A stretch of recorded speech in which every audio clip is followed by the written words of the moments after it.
Well, good morning everybody and welcome back to the channel. This is Lee, your virtual airline pilot, with the second of this week's reviews, and as promised we're back in the Republic of South Africa, and today we're looking at Bram Fischer International Airport, Foxtrot Alpha Bravo Lima.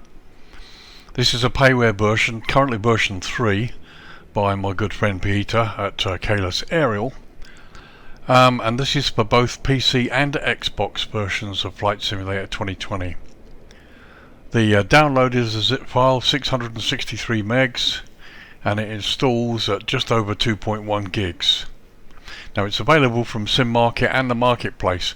Prices at Sim Market, currently it's €17 euros and 99 cents, which equates to roughly $18.43 or £15 and 33 pence. Those US and UK prices are estimates, and they do include VAT and tax, which of course will vary depending on which country you're in when you make the purchase.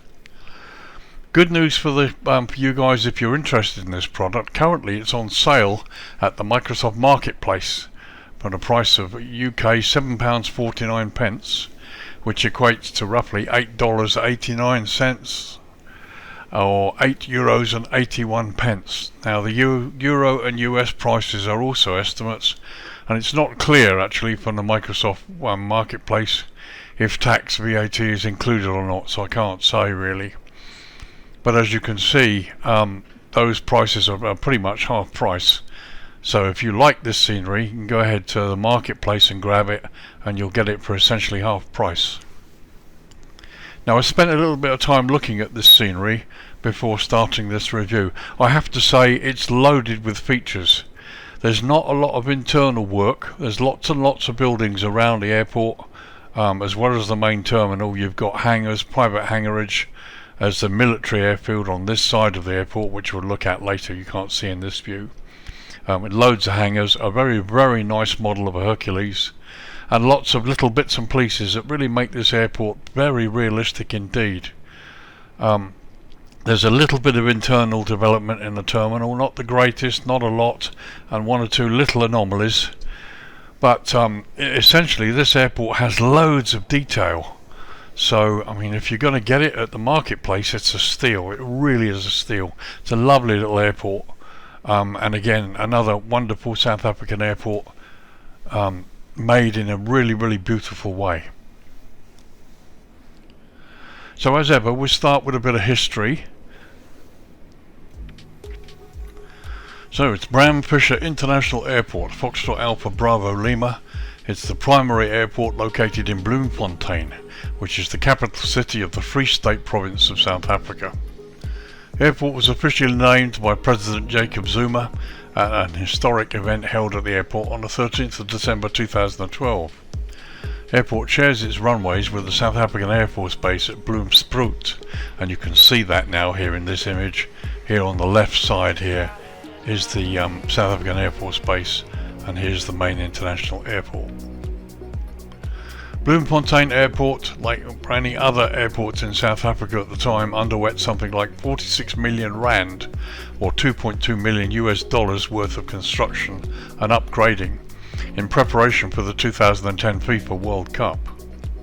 Main terminal building is used for both international and domestic flights. Passenger figures, well, in 2017 the airport served over 402,000 passengers, which was slightly reduced in 2019 when it came down to around 365,000. Currently 3 airlines operate into and out of the airport on a regular basis: the South African Airways Airlink low-cost carrier, Cemair or Cemair, CEM Air, and FlySafe Air or FlySap Air. Not sure how that's pronounced, but those 3 airlines operate regularly into the airport. As you can see, the airport does have 2 runways. Only one of them really is mainly used for the international flights. We'll talk about runways now. So to begin with, we've lowered the light a little bit so you can get a better definition of how the runways look, and we're looking down the throat of runway 20. So here at Bloemfontein, the airport operates 2 runways, 0220 and 1230. And runway 0220, which is the one we're looking at now, is the longest of the two, measuring 8,409 feet or 2,563 meters, and it's made from asphalt. The other runway, 1230, is the shorter of the two, measuring 7,198 feet or 2,194 meters, and is also made of asphalt. The airport sits at an elevation of 4,458 feet or 1,359 meters, and it's plus 2 hours ahead of GMT UTC. So while we're looking at runway 2002, which is the main runway in use because it has basically IAP operational procedures, runway 0220 features high intensity airfield lighting system, which you can see there, and precision approach path indicators on each runway end, with the PAPIs on the left side of the runway end. Both ends also feature RNAV, GNS and VOR approach options. There are no ILS approach procedures, and this runway 2002 is the only runway that has instrument approach procedures published for it. So a quick look at the other end of the main runway. This is runway 02. As you can see, there's the PAPI, the single PAPI on the left side of the runway, and here you've got the high intensity approach lighting system with the runway end identifier lights as well. So as I said, both ends of this runway are fully instrument approach capable, RNAV and VOR approach options. So here we are looking down the throat of runway 30. It's the other end of the additional shorter runway. So runway 1230, the shorter of the two, has the PAPIs there set on the right hand side of the runway, and as you can see has the same high intensity lighting system as the main approach runway. The only difference about this really, the PAPIs on runway 30 end are set at a 2.7 degree angle, and obviously on the right side of the runway. And here you are looking down the throat of runway 12, the other end, and again we have the PAPIs this time on the left side, but they're set at a 3.2 degree angle. Not really sure why the difference is, but that's what the charts say. Be interesting to see how it is when we fly in here at some point. So there you go, two main runways, both made of asphalt. Runway 0220 has the full instrument approach and procedures and SID departures, whereas this runway 1230, although it looks pretty much fully equipped, there are no published instrument approach or departure procedures from this runway. So let's go back to the daytime and have a close look at the airport itself. So as ever, let's begin with a couple of close-up shots of the ramp so you can see what it looks like and get a general feel for how the airport is modelled. To be honest, my opinion straight off the bat is that the modelling is really nice. This looks like a beautiful little place. The terminal there sits in front with a control tower on top. You've got 4 parking stands for international aircraft, plus you've got additional stands here for GA aircraft and private aircraft. As you can see, modelling is beautiful, lovely ramp, all crisp and clean and nice, with lots of little bits and features. I mean, everything down to the stop signs, the edge of the edge of the road markings here, cones, fire safety bits and pieces, stairwells, all of this beautifully, precisely modelled, all really nicely clean.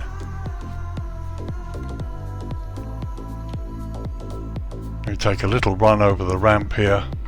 It does look really nice.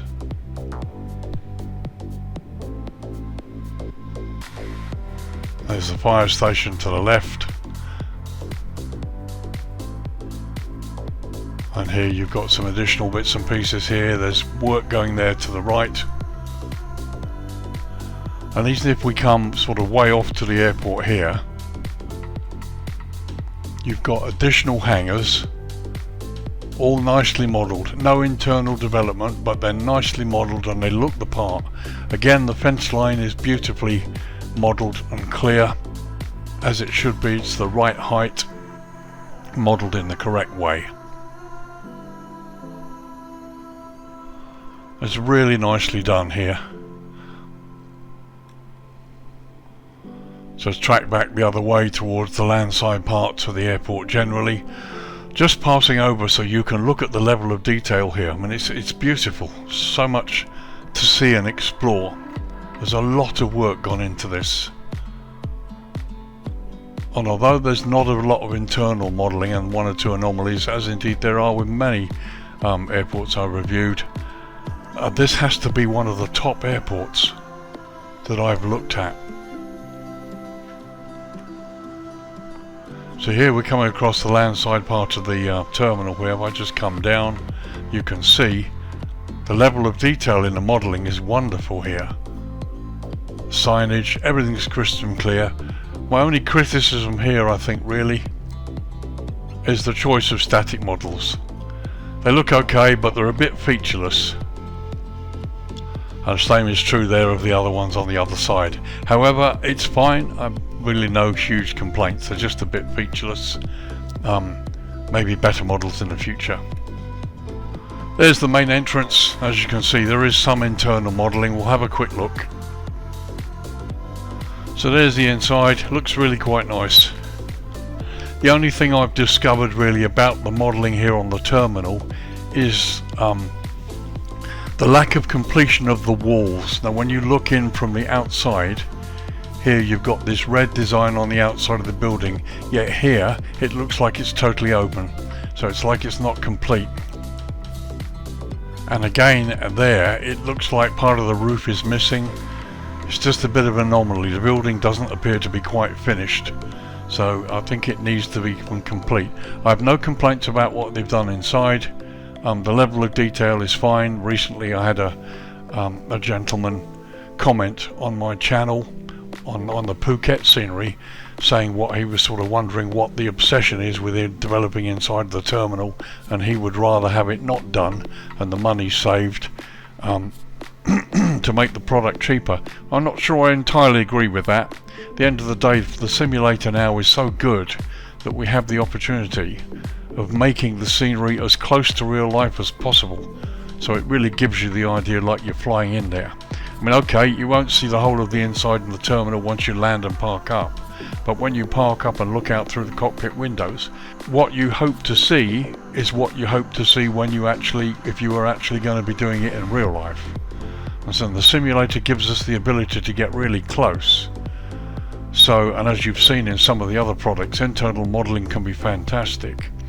But when there are little anomalies, they tend to be glaring ones sometimes, and here's one really where, as I say, you're looking from the inside of the building out, but it looks as though the building's not complete. If I come back out of the building, there, you see the building's complete on the outside, complete with colouring, and it looks wonderful. But if you go inside and look out, all of this is clear. And unfortunately the same is true as on the airside part of the building, so it may be just something that's just a little bit unfinished. This is version 3 of this product. Maybe version 4 will see the building properly completed. But no real complaints. As you can see, it's a lovely location, nicely modelled. There's the airside ramp. So on daytime flights, when you pull up and park up like I have there, this is the view that greets you. And it's every bit as it should be. Just looks great. So here's an example of the attention to detail that you find in this particular airport product. When you've got, you know, obviously little bits of work going on here in the right sort of vehicles. It's really, really nice. And look at the weathering on the wall here. So here's the fire station. As you can see, beautiful fire tenders, nicely modelled. Even the cars are really nicely done here. And again, some weathering that you see on the buildings, making this look pretty realistic. And just a shot looking airside there towards where the aircraft is parked. It all looks really, really good. So here's an overview of the landside area by the terminal, showing you the car park and also where the Hertz and various rental car options are. Also, again, looking at the crispness and the clearness of the road markings, beautifully done. Car models are really nice. The parking spaces are properly delineated, and these buildings and little hoardings nicely done. Love these trees. Here you've got this little seating area outside, landside of the terminal. If we continue across the top here,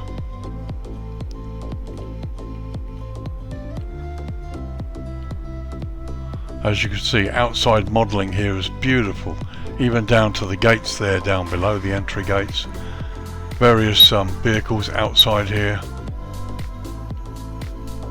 Here you've got the solar panels.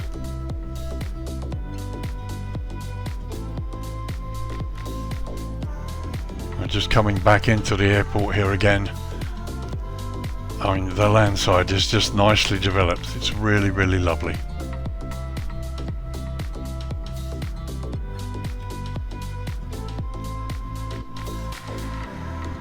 Very nicely done.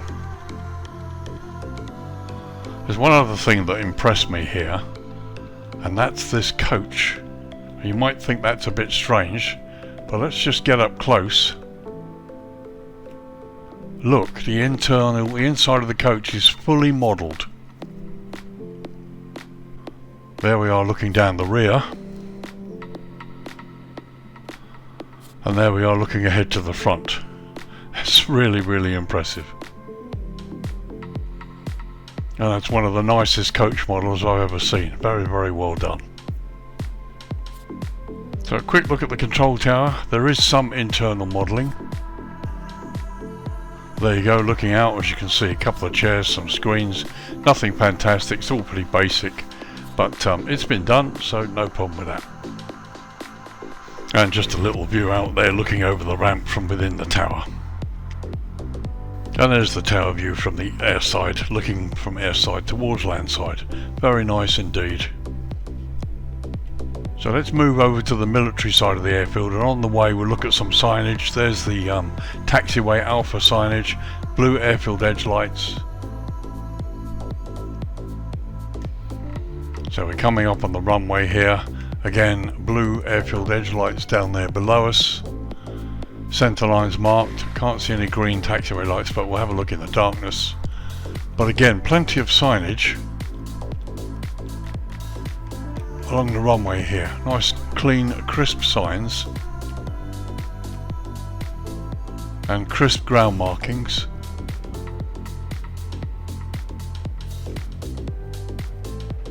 And if I turn round, wigwags and proper runway demarcation signs as well. So here we are at the military area on the other side of the airfield, so let's go and have a look. Nice little blast screen there, fence line. Now here's the Hercules. This is a really nice model, this. In terms of static, as far as static aircraft go, this is lovely.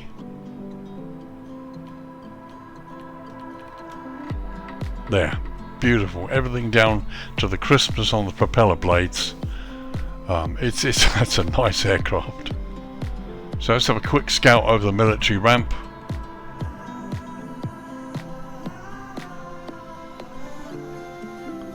Various buildings here, no internal development, but they all look the part.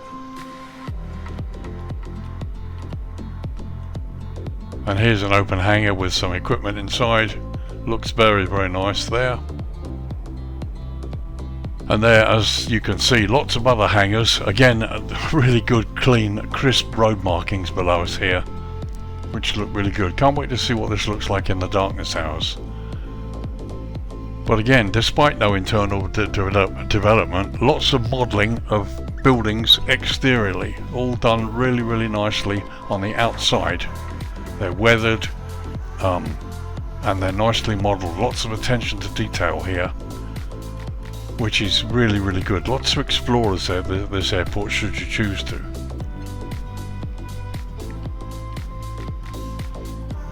So just a quick pass from the military side to the other side, going over the runway.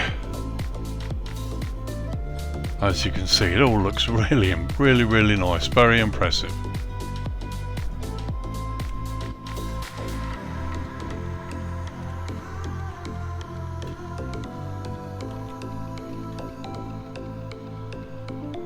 Okay, so from here, let's turn the light down to dusk and have a look at the lighting, see how subtle it is here. Okay, 20 to 6 in the evening, and as you can see, the light has come on here. There we go. On as far as the runways and taxiways, you've got plenty of blue airfield edge lighting.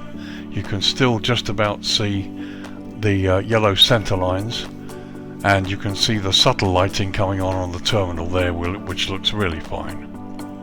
A quick look at the runway intersection there. Again, you can see all the runway and taxiway signs, everything you need. They're all lit and they're showing. And a quick look at the military side there. You can see lighting. Can't see many Asobo globes at all, which is good, but everything looks pretty cool. So let's get down to the main international ramp and have a look at how things look close up. So there you go, here we are on the ramp looking at the main international terminal with my aircraft parked there. The lighting is very good, I have to say. Not a single, I can't see any Asobo globes in sight nearby. All of the light seems to be provided by the lights that are showing in the scenery. Very powerful lights here that are showing the light ends here, and you've got interior lighting in the building which actually makes this look better. So when you park up here as a pilot and you look out the cockpit, you'll get a nice view. In fact, there's the view you'll get as you park up, which is every bit as realistic as it should be in my opinion. And this is the sort of view you should be seeing outside of the cockpit when you park up at most of these airports, if they've been made to look anything like realistic. And that's really nice. And looking at the side view, as it all looks really good. It's such an improvement over the earlier simulators that we've all had. And there you are, just looking out at the first officer's side. It's very nice. So let's just take a quick tour, come down to low level. It all looks really good here, doesn't it? I think it looks great.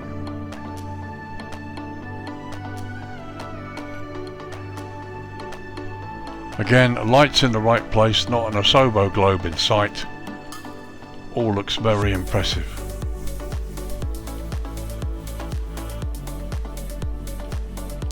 Just really nice. Okay, we're starting to get some Asobo globes here, but again, I'm not going to complain too much about it. Again, we've got these great big lights that really do the job.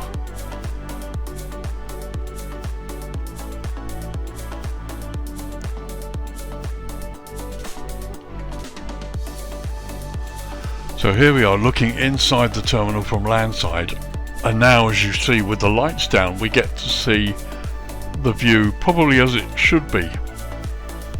Let's go inside again and see if we still have this anomaly. Yeah, as you can see we still have the roof and the side of the building missing here when you look at it from the inside. So here's a view of the inside of the terminal airside that we didn't see in the daylight. Just wanted to show you it in the darkness hours. And there, looking out to the airside ramp, and once again we have this anomaly where the sort of the roof, the part of the building seems to be missing here. It's not entirely complete. If we look at this from the outside, you'll see what I mean.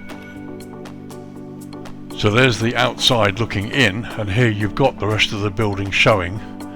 But these sort of roof parts that you would see from the inside don't appear to be showing. But as you can see, the illusion's not bad at all. I mean, it looks great, and it's certainly good enough when you're looking out the window and looking in the other direction. Very nice. So let's get out towards the runway, have a look at some of the signage. As you can see, plenty of blue airfield edge lights, so you're not going to have any problems really taxiing around at all. Haven't seen any green centerline lights, but the blue ones are bright enough and properly located, and you can still see the yellow signs, so I doubt you're going to have much of a problem taxiing around.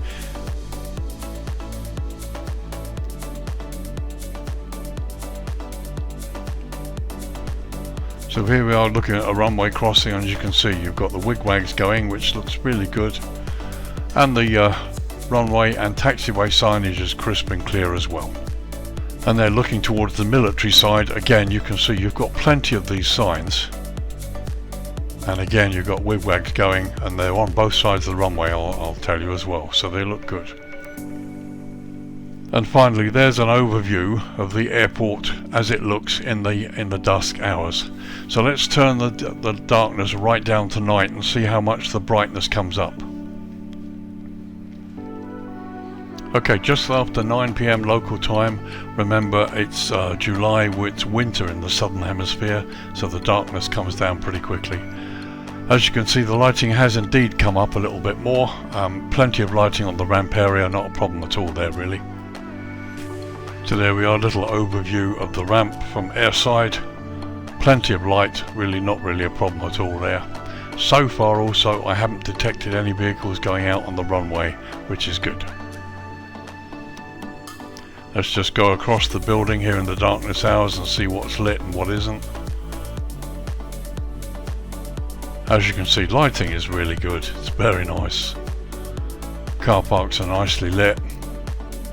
Okay, we've got plenty of Asobo globes, but it's not really a problem.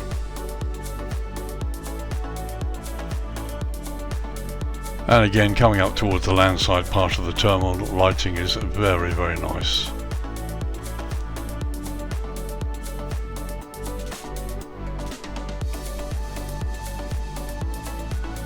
And here you can see the general aviation part.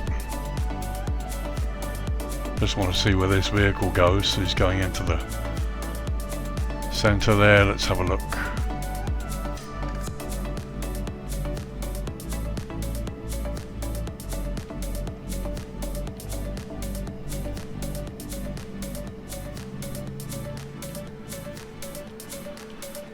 I've got a feeling this guy might be going in towards the runway.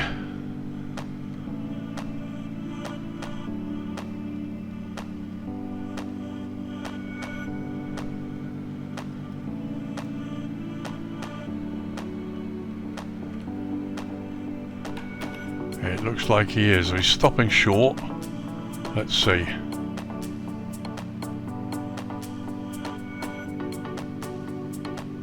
So he stopped there for a minute and there he goes. Okay, runway incursions are not good in sceneries. Okay, it's a quick crossing and he's clear of the runway. And he's not travelling down the runway, which would be even worse. There's the runway, by the way. But I'm personally not crazy about having vehicles entering or incurring onto the runways unless they're in any way controlled properly, and I don't know if that's possible in Flight Sim yet in this version of the simulator, to actually have vehicles stop when there's an aircraft on finals or taking off. Don't think that's possible. So personally, I would prefer if vehicles didn't go anywhere near runways. However, that's just my thoughts. So a final look towards the airfield, towards the central area there. As you can see, plenty of signage. We don't have green centerline lights. Possibly they don't exist at the main airport, I'm not sure. So a beautiful starry night here over Bloemfontein. Let's turn the lighting up to dawn. Okay, 7:10 in the morning. As you can see, the sun is beginning to come up. Sunrise is coming up. The lights are about to fade, but all looks pretty nice. Very nicely done. Looks lovely when the sun comes up. And they're looking towards the east. You can see the sun beginning to rise over the horizon. Okay, just after 8 AM local time, and as you can see, the sun is well up and everything is bright and crisp and clear. And time to wrap the review up, I think, really. What are my thoughts? It's another lovely airport in South Africa. Beautifully detailed, lots to see here, and lots of attention to detail. One or two anomalies that Peter has to work on, I think. The missing part of the building when you're looking out from the inside, that's a little bit weird. But then when I last talked to Peter, I mean, he's still learning his trade and slowly improving his modelling skills. But there is so much to like about this scenery. The way it looks, it's kind of different from any other airport I've looked at. I just like the way it looks, and the way it looks when you look out of the window. See, that view when you look out of the window looks just It's really, really impressive. It's like nothing I've seen at other airports. It's just a very different kind of thing. But all in all, there is so much at this airport that's been done and worked on. Lots of attention to detail. Almost all of the buildings are weathered and beautifully crafted, even if hardly any of the hangars, if any, are developed at all inside. You know, there's not an awful lot of internal development at all, except in the main terminal. But what you see is beautifully modelled, right down to the last little bit of detail. So much to see here. And this would be a really nice place to fly into. Not crazy about vehicles crossing the runway. At least they're not going up and down the runway, which is a real deal breaker for me. I would prefer, for the moment, until Flight Simulator has the ability for developers to control the way vehicle traffic gives way to aircraft. Until that arrives, I would really prefer to not see any vehicles entering or crossing runways at all. That's just my opinion. And I know that some of you would like this airport because there are no static aircraft. You've got 4 stands there, none of which are occupied, so you can just go ahead and do it, and that's great. I know it'll please at least one person that's been viewing some of my reviews. But yeah, this is a really, really nice product, and currently at the marketplace at £7.49 or $8 or €8 is a steal at half price. Perhaps I shouldn't be sitting here and recommending people go and get Peter's scenery at the lower price, but I am, because it's there and it's available and it's on sale, and I really like his work, and I like this product. It's time to do some serious flying in Africa now, and this will be another place I will go into. So not much to say. It's just a really nice scenery that's out on a low price at the moment, and it's a real steal in my opinion. It's been beautifully done. Yes, there are anomalies, and I hope I've brought them out in this review, and I'm sure Peter will have a look at them at some point. So guys, thanks for joining me. This is Lee, your virtual airline pilot. We're wrapping up another review. This is Bram Fischer International Airport, Foxtrot Alpha Bravo Lima, located in Bloemfontein in the Free State province of South Africa. Downloads at 666 megs and installs at 2.15 gigs. Available for both SimMarket and the Microsoft Marketplace. Currently on sale at the Microsoft Marketplace at around about half price. In my opinion, it's a steal. Go and get it, and let's do some flying in South Africa. Absolutely beautiful scenery, and I'm looking for more. So thank you for watching. Thank you for joining me. If you've seen this and you've been on the fence about it, I hope this review has helped you. I know there are many simmers in South Africa that are looking for this kind of thing, and I'm so pleased to see it happening at last. So thanks for joining me, and I will see you in the next review or the next adventure video. So take care guys, have a really good week, and thank you for your support and for all the subscribers that I'm getting at the moment. I really appreciate it, and of course for your comments. So thanks again, take care. This is Lee saying bye for now.